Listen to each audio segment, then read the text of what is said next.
Hello guys! Welcome back po sa ating channel. At dito na naman po ang vloggers ng Indang Cavite.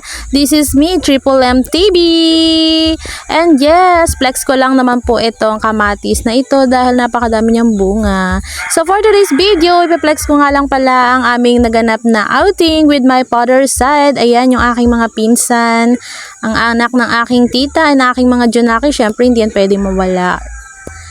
And dito nga guys, fast forward na natin to. Nandito na yung sasakyan na inarkala ng aking kapatid, pero tito ko yung magbabayad. Ayan. And ayan si tito, yan yung mega sponsor namin for today's video. Siya yung pinakamalaking gastos, ganun. And ayan na nga, fast forward ulit at nananakbo na yung aming sasakyan, kaya naman bilisan na natin to. Uy, ayun nga pala yung aming sasakyan, pero nakamotor ako. Hindi na ako sumakay dyan dahil hindi naman nagkasya ang inyong beshi. Napakadami namin at may mga nakasabit pa nga. Huwag kayong mag-alala dahil mabagal lang naman ang takbo ng jeep na yan, kaya safe na safe. And eto na nga, malapit na kami dito sa aming pupuntahan. And tara, eto na.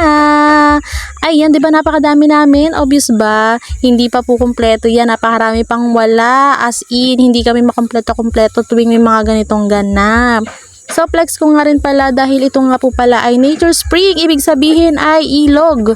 Na-renovate lang po ito. Ginawa nilang pool. And ito po yung aming mga foods na dinala. Syempre. At ayan na po yung napakagandang ilog. Ayan.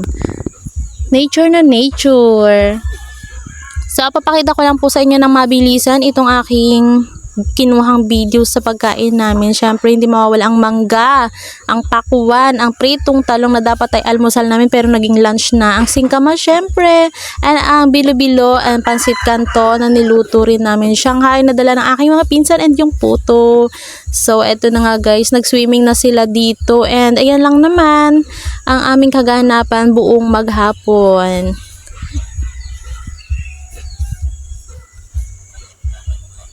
Enjoy na enjoy ang mga kids. Grabe. Ang lamig din ng tubig. So, yun lang naman guys for today's video. Gusto ko lang naman i-share yung naging outing namin. Ha? So, yun lang po. Thank you for always watching. God bless you all. Bye!